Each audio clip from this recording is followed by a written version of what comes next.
Hello दोस्तों, कैसे हैं आप सब। एक बार फिर से हम लोग आए हैं इसके बारे में बात करने के लिए, बिल्ट इन डेटा टाइप के बारे में, जो कि पुरानी वीडियो में हम लोग पहले से डिस्कस कर चुके हैं। कुछ चीज़ें थी जो छूट गई हैं और आप लोगों से रिक्वेस्ट भी है कि आप लोग कुछ चीज़ें जो हैं वो बुक से ही पढ़िए। सारी चीज़ें यहाँ पे अभी डिस्कस नहीं कर सकते क्योंकि टाइम बहुत कम है और इतना बहुत ज़्यादा सिलेबस भी है, तो रिकवर होना मुश्किल है। तो हम आपको सिर्फ हिंट यहाँ पे देते हैं और आप उनको खुद ही बुक्स में पढ़िए। जो चीज़ ना समझ में है वो चीज़ पूछिए, ठीक है। तो एक बार फिर से हम लोग बिल्ट इन डेटा टाइप की तरफ से चलते हैं। बिल्ट इन डेटा टाइप में बेसिक डेटा टाइप जो थे वो हमने पढ़ लिए थे। अब पाइथन में कुछ नए डेटा टाइप हैं जो आए हुए हैं, जिनके बारे में हम लोग बात करेंगे आज। जैसे कि पुरानी वीडियो में हम लोगों ने पढ़ा था, ठीक है, कि बिल्ट इन डेटा टाइप होते क्या हैं। तो आपको याद होगा कि बिल्ट इन डेटा टाइप वो होते हैं जो कंपाइलर डिज़ाइन करते वक्त या इंटरप्रेटर डिज़ाइन करते वक्त ही उन्हें डिज़ाइन कर दिया जाता है, या कंपाइलर जिन्हें पहले से ही जानता है। ऐसे या हम उनको रिजर्व वर्ड भी या कीवर्ड्स भी बोलते हैं, ठीक है, क्योंकि रिजर्व वर्ड भी कंपाइलर पहले से जानता है। तो वो चीज़ें, तो इसमें पहला बिल्ट इन डेटा टाइप जो हम लोगों ने पढ़ा था वो इंट पढ़ा था। इंट मतलब इंटीजर डेटा टाइप, ठीक है। Int data type, int data type, या इसको हम क्या बोलते हैं, इंटीजर डेटा टाइप, ठीक है। तो इसमें मैंने बताया था कि आपको ये हमेशा नंबर कैसे लेता है, पूर्णांक नंबर लेता है। जैसे 10 है, 20 है, 2 है, कोई भी नंबर XYZ, कोई भी नंबर हो सकता है जिसमें फ्रैक्शनल पार्ट नहीं आता है, वो इंटीजर डेटा टाइप बताया था। दूसरा कौन सा होता है आपका, सेकंड जो मैंने बताया था वो बताया था फ्लोट। कौन सा, float data type. Float data type में क्या होता है कि इसमें फ्रैक्शनल पार्ट आते हैं। जैसे अगर बात करते हैं, जैसे हमने लिखा 2.05, 1.1, 2.00। एक चीज हमेशा ध्यान रखिए, जहां पर फ्रैक्शनल पार्ट की बात होती है तो हमेशा पॉइंट के बाद कोई ना कोई डिजिट या जीरो लगा होना कंपलसरी, वो तो हमेशा होता ही है, तो ये वैलिड है। कभी भी इस तरीके से नहीं हो सकता 20 पॉइंट और फिर उसके बाद में कोई डिजिट ना दी हो। अगर ऐसा होता है तो ये रॉन्ग है, ठीक है, इसको वो नहीं एक्सेप्ट करता है। तो ये फ्लोट डेटा टाइप की बात हो गई अर्थात। तो यहाँ पे अगर आपको बेसिक चीज़ें पता होंगी तो मैंने ये भी बताया था कि कोई भी प्रॉब्लम होती है तो उसमें हमें ये पहले से नहीं पता होता कि उसमें कैसी वैल्यू आएगी। हम यही मान के चलते हैं कि संभवतः किस प्रकार की वैल्यू यूज होंगी उस प्रॉब्लम में या कैसी हो सकती है, ये चीज़ें, ठीक है। तो ये एग्जैक्ट हमको नहीं पता होता कि उस प्रॉब्लम में इंटीजर वैल्यू आएंगी या पूर्णांक जिसको हम बोलते हैं नंबर होंगे, या फिर फ्लोट होगा या फ्रैक्शनल पार्ट वाले नंबर आएंगे, ठीक है। तो ये दो डेटा टाइप हम लोग पिछली वीडियो में भी पढ़े थे। इसके अलावा कैरेक्टर के बारे में पढ़ा था। इसमें पाइथन में एक नया डेटा टाइप है जिसको हम बूल डेटा टाइप बोलते हैं। नया डेटा टाइप हम इसलिए बोल रहे हैं क्योंकि यहाँ पे बाय डिफॉल्ट फिक्स कर दिया गया है बूल डेटा टाइप, ठीक है। हालांकि उसमें अगर बात करें हम तो C या C++ में या अदर प्रोग्रामिंग लैंग्वेजेस में, तो वहाँ पे बुलियन एक डेटा टाइप होता था जिसमें रिजल्ट हमें ट्रू या फॉल्स में मिलता था। तो बूल डेटा टाइप यहाँ पे काम क्या करता है, ये सिर्फ बूल डेटा टाइप ये क्या करता है, ये हमेशा रिजल्ट या तो ट्रू देगा या फॉल्स देगा, ठीक है। ये दो तरीके के रिजल्ट देता है। इसके अलावा और भी इसमें नए डेटा टाइप है। कौन सा, एक जो सबसे इम्पोर्टेंट है इसमें वो नया डेटा टाइप है NONE, मतलब नन। हमेशा जब लिस्ट खत्म होती है तो वो क्या प्रिंट करता है, तो वो डाटा टाइप डाटा से ऑटोमेटिक निकाल करके नन प्रिंट कर देता है। ठीक है, तो ये हमेशा जब हम लिस्ट वगैरह बनाते हैं, जैसे कि मान लो आप कहीं शॉपिंग मॉल में गए, आपने कुछ आइटम परचेस किए, अब आइटम परचेस करने के बाद जब वो बिल बनाते हैं तो वहाँ पे जो प्रोडक्ट होते हैं उनकी एंट्री वो लिखते हैं, एंट्री करते हैं। अब एंट्री करने के बाद लास्ट में क्या होता है, वो नन डाल देते हैं, क्योंकि जब आपने जितने भी आइटम लिए उन सब की लिस्ट कंप्लीट होने के बाद लास्ट में नन प्रिंट कर देगा, मतलब उसके बाद आपने कोई आइटम नहीं खरीदे। तो उसके लिए यहाँ पे पाइथन में एक डेटा टाइप दे दिया गया है। ठीक है, तो इसके अलावा और भी डेटा टाइप है, वो कौन से उनके बारे में भी जानते हैं। इसके बाद जो डेटा टाइप आता है वो आता है complex data type, complex data type. ठीक है, ये भी आया है, ये भी नया है। ठीक है, तो ऐसे डेटा टाइप, ऐसे ही आपका जो है सेट है, सेट डेटा टाइप है। इनके बारे में हम लोग डीप में आगे पढ़ेंगे, अभी सिर्फ ओवरव्यू देख रहे हैं। इसके अलावा लिस्ट है, क्योंकि लिस्ट की बहुत ज़्यादा ज़रूरत पड़ती है हम लोगों को, लिस्ट भी डेटा टाइप आया है। ठीक है, टपल है, टपल आप लोगों ने डेटाबेस में भी पढ़ा था कि टपल का काम क्या होता है। ठीक है, तो टपल भी डेटा टाइप है एक यहाँ पे। तो ऐसे ही बहुत सारे डेटा टाइप हैं जिनको हम आगे थोड़ा थोड़ा कर करके पढ़ेंगे। ठीक है, अच्छा जो इसमें जो ज़्यादातर यूज होते हैं वो डेटा टाइप, जैसे आपका रेंज हो गया, रेंज एक पार्टिकुलर संख्या तक, या बाइट एरे हो गया, बाइट एरे। तो आप लोगों को रिमेंबर होगा, जो लोग पहले से प्रोग्रामिंग लैंग्वेज से फैमिलियर हैं तो उनको पता होगा कि एरे क्या होता था। ठीक है, अगर नहीं भी पता है तो आगे हम लोग इसके बारे में बात करेंगे। तो अगर हम यहाँ पे बात करें तो कुल मिला के जो पाइथन में डेटा टाइप है वो 14 प्रकार के डेटा टाइप है, मतलब कि 14 डेटा टाइप पाइथन में हैं, जिसमें ये सारे बिल्ट इन डेटा टाइप हैं। इनके बारे में आप अधिकतर ज़्यादातर डेफिनेशन अगर वगैरह पढ़नी है, कुछ लोगों की प्रॉब्लम ये आ रही है कि सर डेफिनेशन कहाँ से हम तैयार करें, डेफिनेशन कैसे पढ़ें। तो डेफिनेशन के लिए आप बुक उठाइए, अपने हिसाब से खुद नोट्स बनाइए उनके डेफिनेशन के कि वो क्या कह रहे हैं और समझने की कोशिश कीजिए। अगर फिर भी अगर कोई चीज़ समझ में नहीं आती तो मैं उसमें आपकी हेल्प कर सकता हूँ, बता सकता हूँ, लेकिन पहले आप इतना काम करिए। तो ये हो गया आपके बेसिक कुछ बिल्ट इन डेटा टाइप। ठीक है, अब इसके बाद हम बात करते हैं कुछ इम्पोर्टेंट फंक्शंस की जो एरे में पाइथन में बहुत ज़्यादा यूज होते हैं। ठीक है,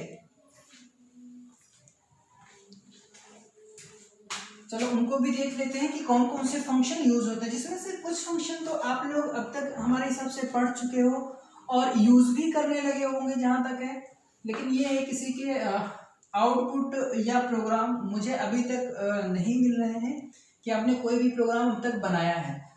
मोबाइल में भी डाउनलोड करने के लिए बताया था, जिन लोगों के पास लैपटॉप नहीं है वो मोबाइल में भी ऐप डाउनलोड करके कोडिंग कर सकते हैं, अगर चाहे तो वो टर्मिनल चला सकते हैं और चाहे तो IDE भी यूज कर सकते हैं। ठीक है, यानी टेक्स्ट एडिटर भी यूज कर सकते हैं और आप इंटरप्रेटर भी चला सकते हो मोबाइल में भी। ठीक है, अगर किसी ने अब तक डाउनलोड नहीं किया है तो वो हमें पर्सनली मैसेज कर दे, अगर डाउनलोड नहीं कर पा रहा है तो हम उसको बता देंगे। तो अभी देखते हैं some most commonly used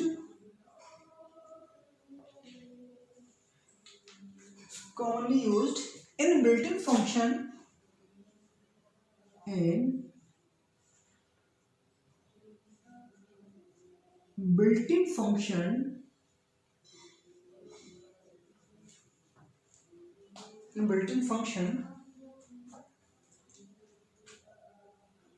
जिसमें से पहले अगर फंक्शन की बात करते हैं तो वो हमारा आ जाता है पहला फंक्शन टाइप। ये मैं आपको पहले से बता रखा हूँ, बता दिया है कि जो पाइथन है वो केस सेंसिटिव लैंग्वेज है। जो चीजें स्मॉल में लिखी है उसको स्मॉल में ही लिखना है और जो कैपिटल में लिखना है वो कैपिटल में लिखना है। तो केस सेंसिटिव का मतलब यही होता है कि अगर मैंने मान लो अगर दो वेरिएबल बनाए, मान लो एक स्मॉल एक्स बना दिया और एक कैपिटल एक्स बना दिया, तो कंपाइलर इन दोनों को अलग अलग बेसिस पे ट्रीट करेगा। ठीक है, ये दोनों डिफरेंट वेरिएबल हैं, एक जैसे वेरिएबल नहीं है। तो अब हम बात कर रहे हैं किसके, टाइप फंक्शन की। तो टाइप फंक्शन से क्या होता है, to know class a variable, मतलब किसी वेरिएबल की क्लास अगर जाननी है, to know class of a variable, अगर किसी वेरिएबल या वैल्यू का टाइप या क्लास अगर जानना है तब आप टाइप फंक्शन का यूज कर सकते हो। इसको एग्जांपल के जरिए हम लोग समझते भी चल सकते हैं। जैसे कि मान लो आप इंटरप्रेटर यूज कर रहे हो, क्या यूज कर रहे हो, इंटरप्रेटर। तो इंटरप्रेटर में जैसे कि मान लो आपने x एक वेरिएबल बनाया और x इज इक्वल टू, यहाँ पे आपने कोई वैल्यू डाल दी, जैसे मान लिया आपने डाल दिया 102, ठीक है, 102 डाल दिया। अब अगर आप इसको प्रिंट कर रहे हो, अगर आप इसे प्रिंट कर रहे हो तो यहाँ पे सिंपल लिखोगे, क्या प्रिंट लिखोगे और प्रिंट के बाद ब्रैकेट में यहाँ पे x पास कर दीजिए। अब अगर आप x पास कर रहे हो तो x की वैल्यू क्या होगी भाई, ये प्रिंट हो जाएगा, 102 प्रिंट हो जाएगा। लेकिन हम यहाँ पे बात किसकी कर रहे हैं, किसको प्रिंट करने की बात कर रहे हैं, हम यहाँ पे कह रहे हैं कि उसका आप टाइप प्रिंट करिए कि वो किस टाइप का है। ठीक है, तो x के अंदर मैं यहीं पे थोड़ा सा बढ़ा करके लिख दे रहा हूं, यहाँ पे x इक्वल टू 102 दिया और उसके बाद इसको प्रिंट कर रहे हैं, तो प्रिंट में आए और प्रिंट में पहले x को प्रिंट किया, कॉमा लगाया, डबल कोट्स लिखा। देखो डबल कोट्स हमने बताया था कि जो चीज आप डबल कोट्स में लिखोगे वो वैसे ही प्रिंट होगी जैसा आपने लिखा होगा। इज ऑफ टाइप, यहाँ पे हमने लिख दिया, इसका x का टाइप क्या है, इज ऑफ टाइप, इसके बाद डबल कोट्स फिर से हमने बंद कर दिया यहाँ पे और सिंगल कोट्स से अलग कर दिया इस एक्सप्रेशन को। ठीक है, कॉमा से इस एक्सप्रेशन को अलग कर दिया और फिर फंक्शन का नाम हमारा क्या है, टाइप है। तो यहाँ पे क्या लिखेंगे, टाइप और ब्रैकेट में x और दोनों ब्रैकेट क्लोज कर देंगे। ठीक है, अब जैसे आप एंटर करोगे तो इसका आउटपुट कुछ इस तरीके से होगा, x, सबसे पहले आप x प्रिंट कर रहे हो तो x की वैल्यू क्या है वो प्रिंट हो जाएगी। जैसे x की वैल्यू क्या है भाई, 102 है तो 102 प्रिंट हो गया। फिर इज ऑफ टाइप, किस टाइप का है ये भाई, इसकी क्लास क्या है, तो जो इसकी क्लास है, क्लास है क्लास, नहीं चलो, क्लास है इसकी इंट। ठीक है, इस तरीके से आपको आउटपुट मिल जाएगा। मतलब हमको ये पता चल गया है कि x का जो टाइप है वो क्या है। यहाँ पे ये भी हमको पता है कि जो 102 है वो क्या है, वैल्यू है, और जो x है वह क्या है, एक वेरिएबल है। अर्थात वह वेरिएबल जो मेमोरी के साथ लोकेटेड, मेमोरी में स्पेस लेकर के रखा है जहां पे वैल्यू आपकी स्टोर होगी। ठीक है, तो आई थिंक आपको टाइप फंक्शन समझ में आया होगा। अगर इसमें नहीं समझ में आया कुछ तो आप पूछिए। नेक्स्ट फंक्शन की बात करते हैं। नेक्स्ट जो फंक्शन है हमारा इज इंस्टेंस है, इज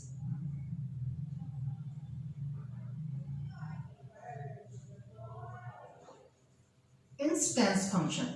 ठीक है, अब इस इंस्टेंस फंक्शन क्या करता है, देखो ये चेक करता है कि जो आपने वेरिएबल बनाया है या जो आपने वैल्यू यूज की है क्या वो किसी विशेष क्लास को तो नहीं बिलोंग कर रहा है। भाई ऐसा तो नहीं हो सकता जो प्री डिफाइंड डेटा टाइप है या बिल्ट इन डेटा टाइप है, जो अभी मैंने बताया आपको 14 डेटा टाइप जो वो हैं, इसके अलावा क्या आपने कोई स्पेशल क्लास तो नहीं बना रखी है? अगर ऐसी कोई क्लास बना रखी है तो उसको व्यक्त करने के लिए कौन सा फंक्शन यूज होगा? इज इंस्टेंस फंक्शन का यूज होगा।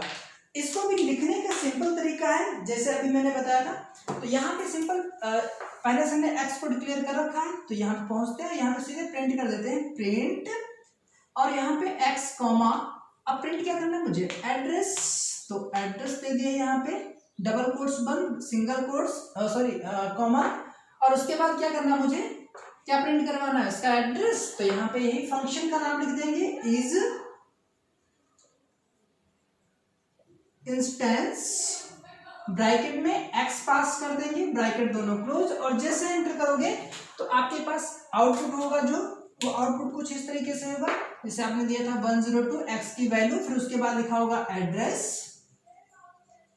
और एड्रेस के बाद जो भी इसका टाइप या जो उसका साइज होगा मेमोरी का जो मेमोरी का एड्रेस होगा वह प्रिंट हो जाएगा। ठीक है, तो मेमोरी का एड्रेस कोई भी हो सकता है, जैसे 140 जो कि आपकी बुक में दे रखा है ऑलरेडी से, तो मैं वही यहाँ पे लिख रहा हूँ ऐसा करके जो है आपका एड्रेस। ठीक है, अब अगला फंक्शन देखते हैं। अगला फंक्शन क्या है हमारा? अगला फंक्शन है आईडी। कौन सा फंक्शन?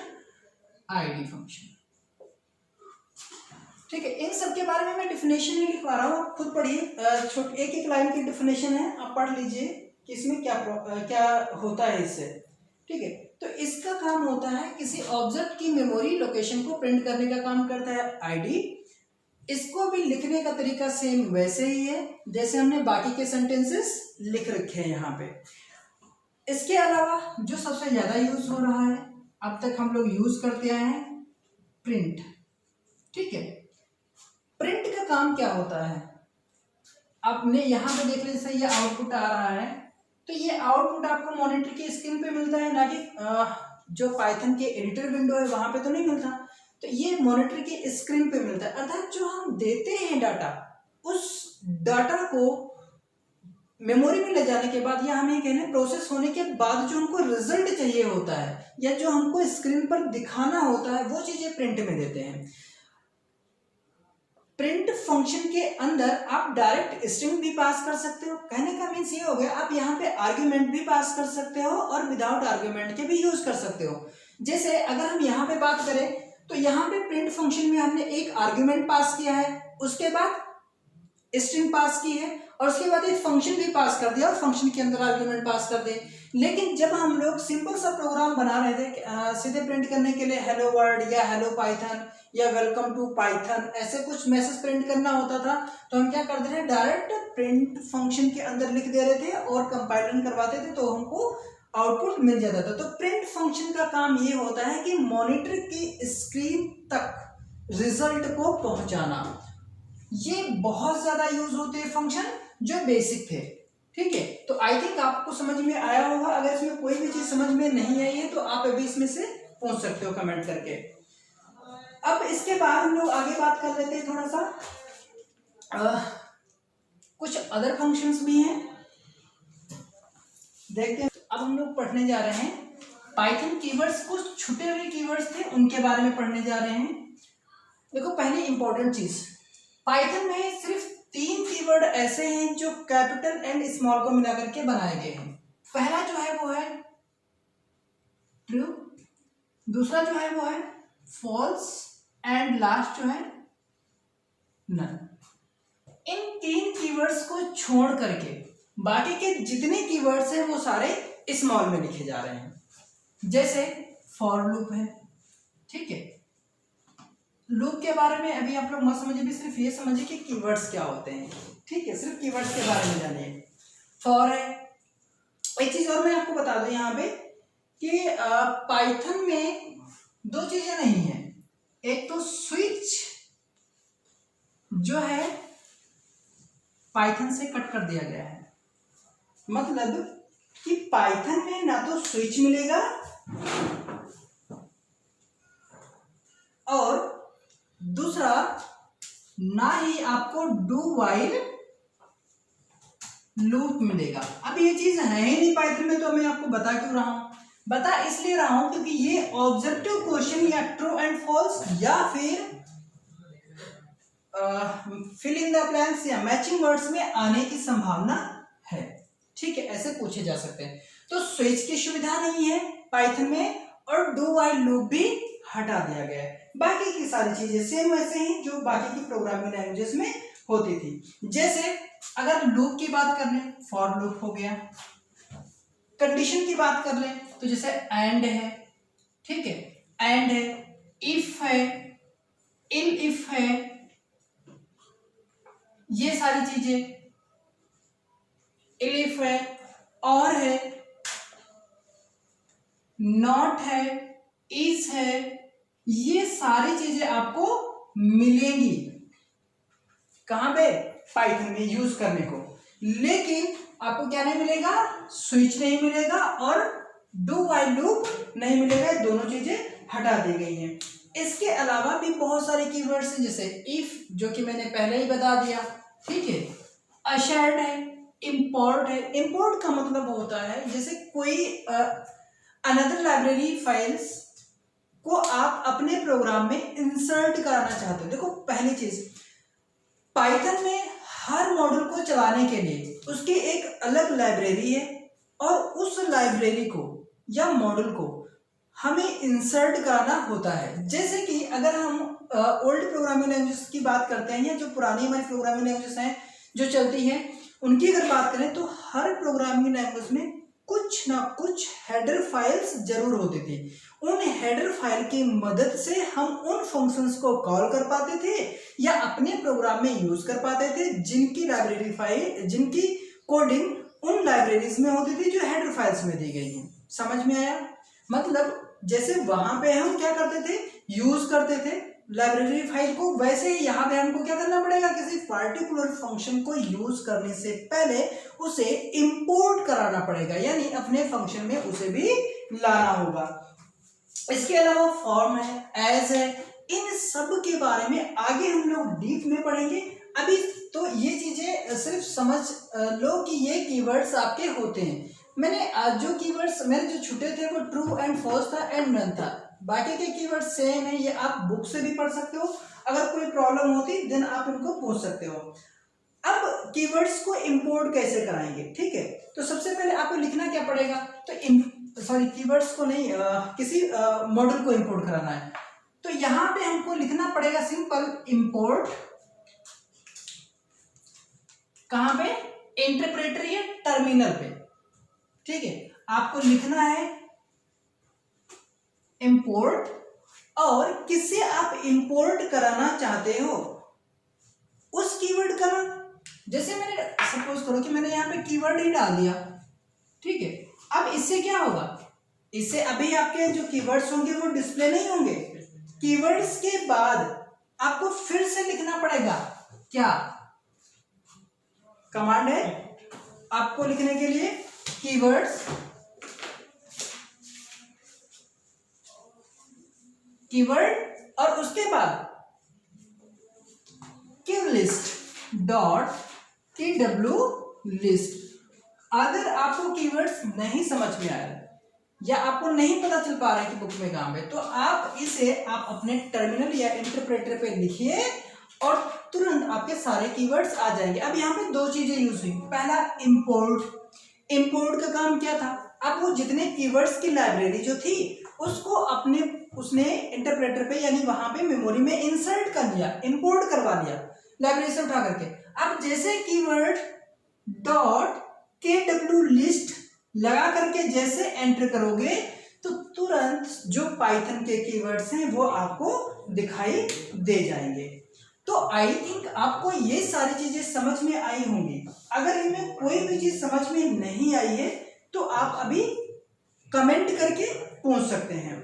बाकी रही बात इंटीजर्स नंबर्स की, तो इंटीजर के बारे में बात कर चुके हैं, डेटा टाइप के बारे में बात कर चुके हैं, उनके टाइप को कैसे पता करेंगे ये भी चीजें हम लोग यहाँ पे बात कर चुके हैं। अगर यहाँ तक कोई प्रॉब्लम है तो कमेंट करिए और पूछिए। अब आगे देखते हैं। जैसे मान लो जो इंटीजर में ही है कि मान लो किसी चीज का आपको वैल्यू पता करना है किसी नंबर का, ठीक है, तो सी प्रोग्रामिंग में या C++ में क्या होता था, हमको बहुत सारी कोडिंग करनी पड़ती थी और कोडिंग करने के बाद हम उसका रिजल्ट निकाल सकते थे। पाइथन में ये सारी चीजें प्री डिफाइंड है, मतलब उनकी लाइब्रेरीज बनी हुई हैं जिन्हें आप सिंपल कोड के जरिए इंसर्ट कर सकते हो, यानी आप उसे किसी भी कोड का बाइनरी संख्या आसानी से निकाल सकते हो। कैसे, देखो, जैसे अगर बात करते हैं हम किसी संख्या का बाइनरी देखना है तो हमेशा ध्यान रखना कि जब हमको बाइनरी देखना हो तो 0B लगाएंगे, क्या लिखेंगे 0B, और उसके बाद कोई भी डिजिट हो सकती है। जैसे हमने 111 लिख दिया तो 111 लिख दिया, तो इसका मतलब है कि 111 का बाइनरी निकालेगा कौन, 0B, क्योंकि हमको पता है कि बाइनरी जो है, बाइनरी का बेस कितना होता है, बाइनरी का बेस जो होता है वो 2 होता है, ठीक है। तो 0B मतलब बाइनरी निकालेगा। ऐसे ही अगर ऑक्टल की बात करें, हमको कोई ऑक्टल नंबर निकालना है तो ऑक्टल का बेस कितना होता है, ऑक्टल का बेस भाई 8 होता है, ठीक है, ऑक्टल का बेस 8 होता है। ऐसे हेक्सा निकालना तो 0x लिखेंगे, मतलब अगर ऑक्टल निकालना है तो 0O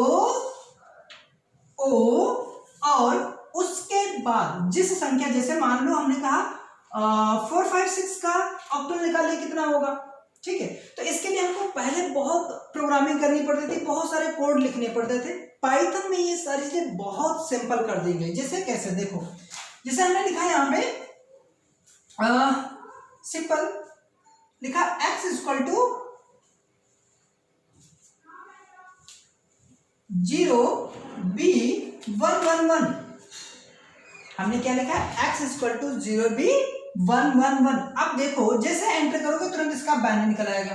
अब जिन लोगों को प्रॉब्लम है कि बाइनरी यार हमें निकालना तो आता नहीं है, बाइनरी कैसे निकालेंगे, ठीक है, तो बाइनरी निकालने के लिए सिंपल मेथड में आपको बता रहा हूं। जैसे ये दी है संख्या, ठीक है, तो यहां पे आप क्या करिए, इसी संख्या को भाई जाएंगे तो सीधे स्क्वायर करते हुए तो 111 लिख दिया, इसको 0 से स्टार्ट करेंगे, इसको 1 कर देंगे, इसको 2 कर देंगे, ठीक है, क्लियर है।